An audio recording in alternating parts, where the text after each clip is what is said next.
Good morning. So here for Wednesday, we have a new decimal assignment. Today we are changing fractions to decimals, and it is easier than it looks.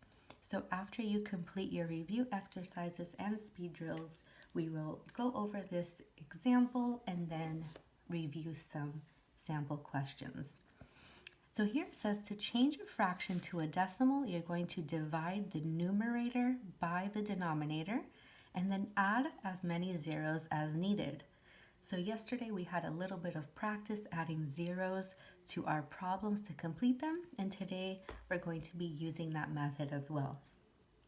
So for this example, you will see that they need to change 1/4 into a decimal. And how are they going to do that? They are going to divide the numerator, which is the top number, by the bottom number. And that may seem impossible at first because the numerator is often going to be smaller than the denominator. So that's why it says add as many zeros as needed. So for this example, they have 4 going into 1, but then notice they put a decimal after it and added 2 zeros. And that's what we're going to be doing. We're going to add as many zeros as possible until we're able to complete our problems. They do the same here for 1/5, but I'm going to use our sample questions to show you step by step how to do this. So for our first sample, we have 1/2. Sample 1, 1/2. We are going to be changing 1/2 into a decimal. That means that we have to divide our numerator 1 by our denominator 2.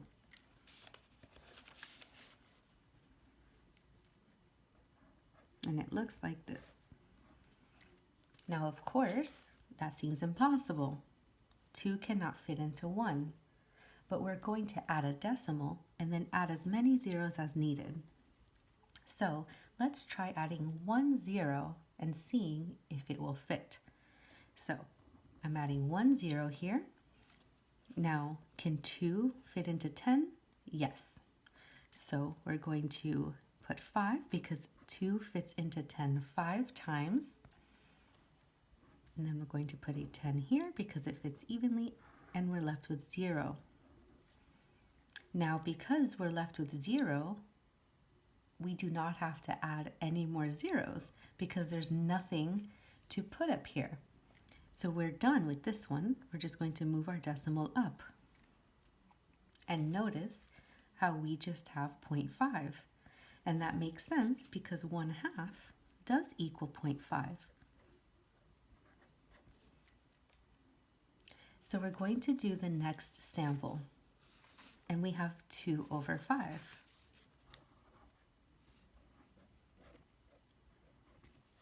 And again, we're going to divide our numerator by our denominator.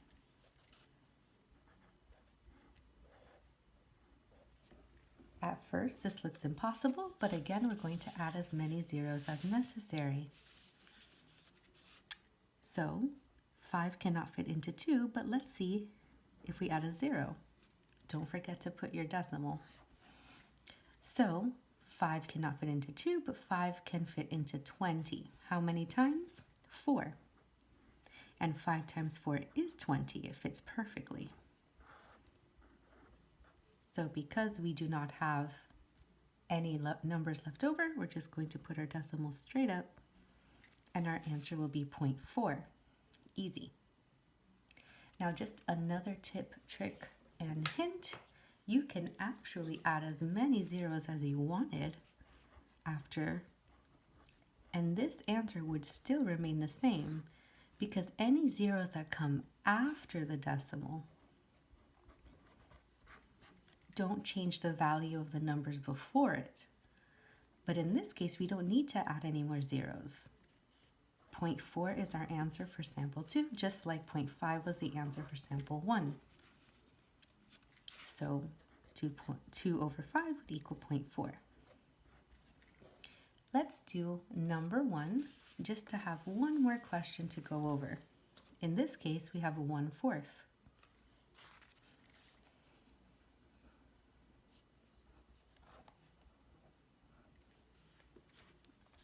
So just like our example, we're going to be doing 1/4 again. So 4 into 1.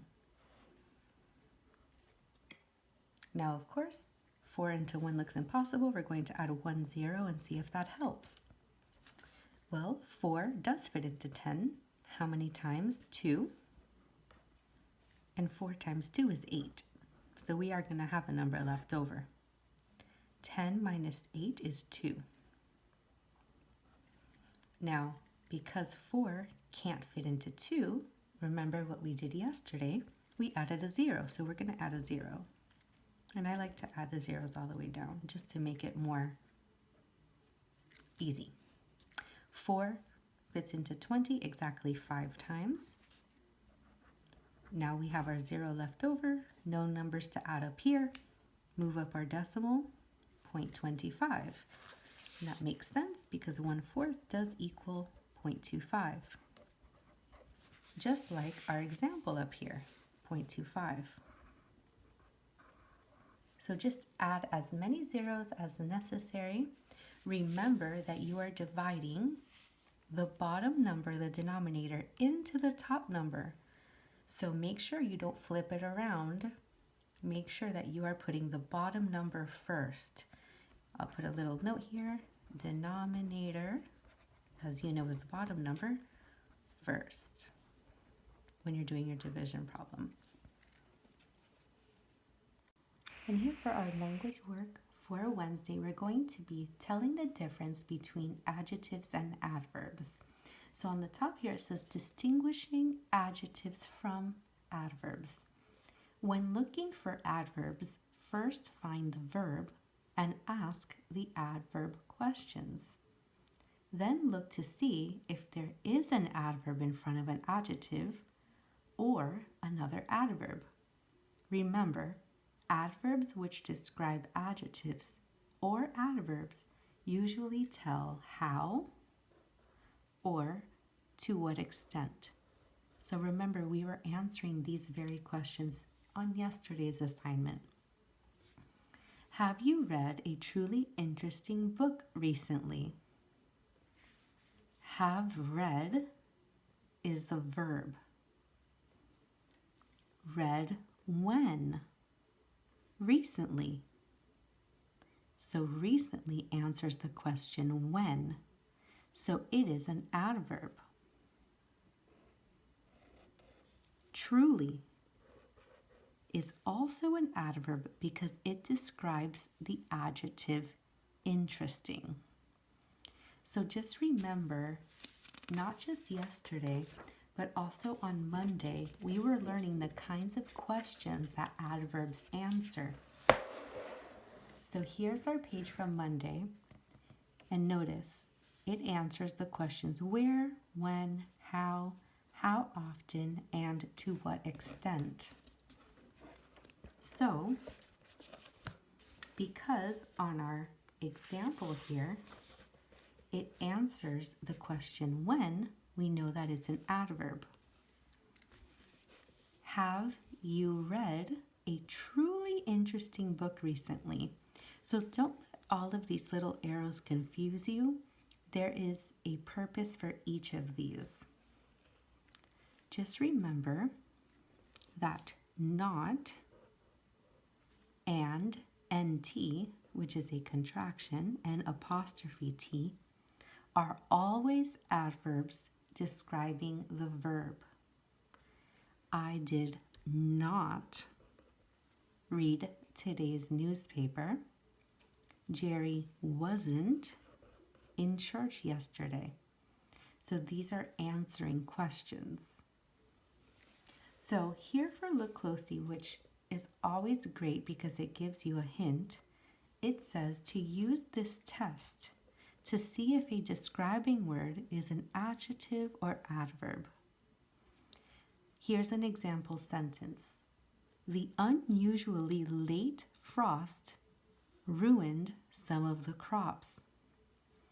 Are both of the words before frost adjectives? Or is one an adverb describing an adjective? You will know the answer if you say each of the words before the noun. So here we have our noun, and we're going to use both of these words in front of it. Unusually frost, late frost. Now you can easily see that late does describe frost, but unusually does not. Notice how unusually frost doesn't make sense. It is an adverb telling to what extent and describing late.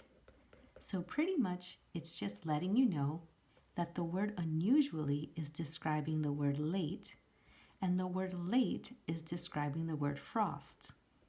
And we have that down here. The unusually adverb, late adjective, frost, which is a noun, ruined some of the crops. So down here we have just 9 problems, 9 sentences where you're going to write the adverb in the blank. If the underlined word is an adverb, write adjective if it is an adjective. So you're going to be reading the sentences, but you're going to be focusing on the underlined word. So for example, here for number 1, it says, the bull snorted angrily at the matador. So is this underlined word an adjective or an adverb?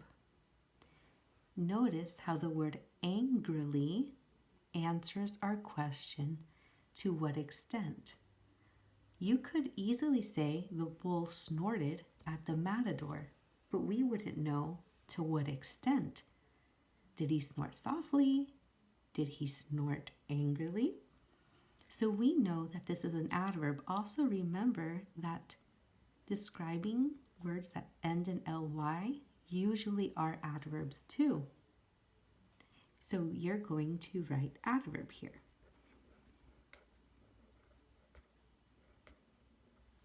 Remember, if it answers the question,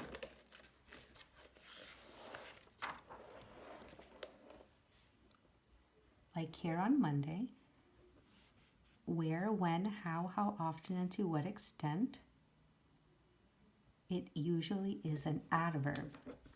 And remember that adverbs are also used to describe adjectives. So you are going to do numbers 2 through 8 on your own, or 2 through 9. If you have any questions, let me know and we can work together on a few more of these.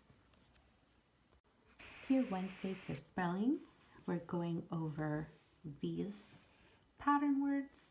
You're just going to use the code in this little box to describe the words. So anytime that you see the corresponding fish, you're just going to finish the word with the letters next to the fish. So for example, here we have this one, and it means A-B-L-E, able. So you would just add A-B-L-E to the word reason to make the word reasonable, just using the little codes next to the fish to complete your pattern words. And if you need help with the endings, they're complete right here. On the bottom, you're going to read each word, decide if it's spelled correctly or incorrectly, fill in the circle, and then write each word correctly. So here you have all of the words. If it is spelled right, you're going to fill in correct and write it again.